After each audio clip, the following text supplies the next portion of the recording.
Is this the end of mechanical mouse click? What if there's a mouse and can give you 30 milliseconds of head start before your opponent even reacts? The Logitech G Pro X2 Super Strike just changed the game. This is the first mouse that's powered by HMPS, the haptic inductive trigger system.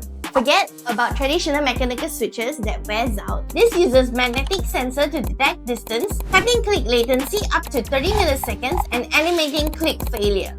Inside G-Hub, you're in total control. You can customize the exact actuation and reset points. Want it so sensitive that even a slight touch can be registered as a shot? With this mouse, you can. And because of the built-in haptic engine, you still get that crisp tactical click feel even though there's no physical switch moving. Under the hood, the Hero 2 sensor is pushing elite numbers. 8K polling rate, 88G acceleration, and 888 IPS tracking. It's faster, more precise, and more durable. Get the head start with the Logitech G Pro X2 Super Strike.